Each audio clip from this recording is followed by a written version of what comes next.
cette année, chez OVS, donc société très connue et bien implantée dans le monde du broadcast, apparaît une nouvelle baseline, un nouveau slogan, intelligence artificielle. Alors, c'est une mutation? Vous allez muter dans votre activité?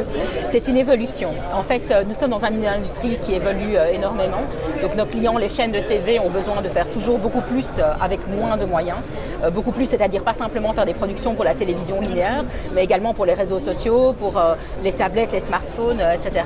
Et donc, comme ils n'ont pas spécialement une augmentation significative des revenus pour couvrir toutes ces différentes plateformes, il faut être capable de pouvoir adapter les contenus par rapport à ça. Donc vous allez mettre au point, vous avez mis au point des solutions qui vont assister les chaînes, permettant de produire du contenu quasiment automatiquement pour les réseaux sociaux, c'est ça?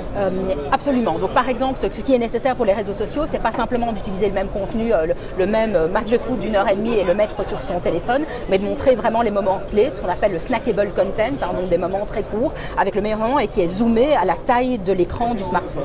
Et donc automatiquement. Et grâce à l'intelligence artificielle, eh bien, nous avons, avec des algorithmes extrêmement compliqués, appris à la machine à reconnaître la manière dont fonctionne un directeur de production et parvenir à zoomer au bon endroit dans l'image.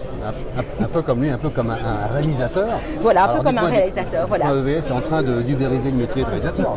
Non, pas spécialement. Non, le principe, c'est justement d'assister le réalisateur, de lui permettre de préparer les éléments, mais tout le côté artistique, l'âme, ce qui fait qu'il y a de l'émotion, le storytelling, là, ça reste toujours le réalisateur qui apporte sa petite touche. Mais donc je dirais c'est un petit peu une comparaison comme dans l'automobile avec la Tesla, où on permet d'assister le pilote pour travailler dans une manière plus sécurisée, de manière plus agréable, mais le human touch fait toujours la différence à la fin. Et vous étiez en avance ou c'est une demande de vos clients, des broadcasters, de vous demander à développer ces solutions-là? Alors, vous les proposez cette année pour la première fois? Alors on les propose cette année, on présente pour la première fois les premières applications. En fait, ça correspond à un besoin de nos chaînes de télé qui nous disent on doit diminuer le coût de production, donc comment faire pour diminuer le coût de production.